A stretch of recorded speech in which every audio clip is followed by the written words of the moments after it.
Bom dia, com a paz do Senhor Jesus.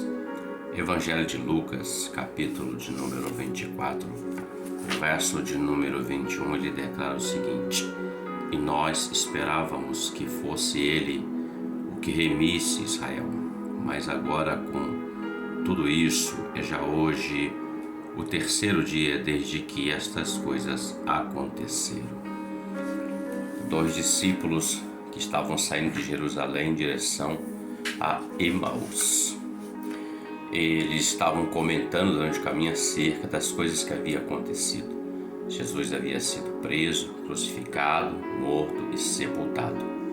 E eles estavam debaixo da promessa. Jesus se aparece diante deles e começa a conversar com eles, mas eles não percebem que durante o caminho era Jesus que estava com eles.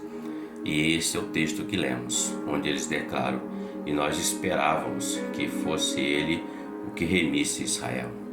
Eles estavam crendo até antes da morte do Senhor Jesus ter sido pregado no madeiro e morto e sepultado. Eles esperavam que ele fosse o remidor, mas depois que morreu, eles já não estavam acreditando mais. Então, quando eu olho para esse texto, eu vejo algumas coisas.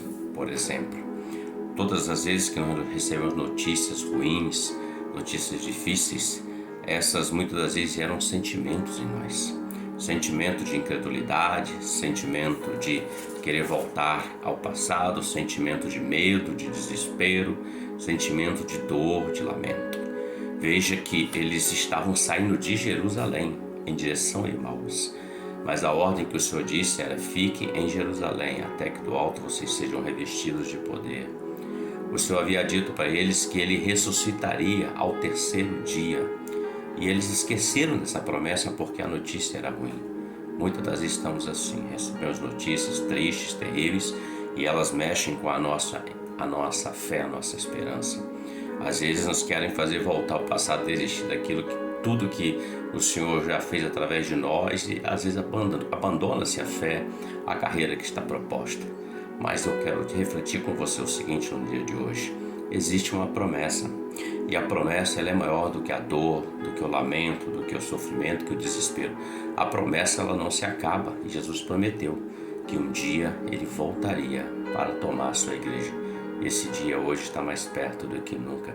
Então não saia de Jerusalém, ou seja, não saia da presença do Senhor.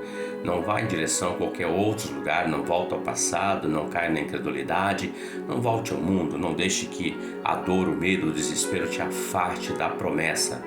Mas olhe para a promessa, porque a promessa é maior do que a dor. A eternidade se aproxima. Reflita sobre isso. Deus te abençoe. Tenha um ótimo dia com a paz do Senhor Jesus. Amém.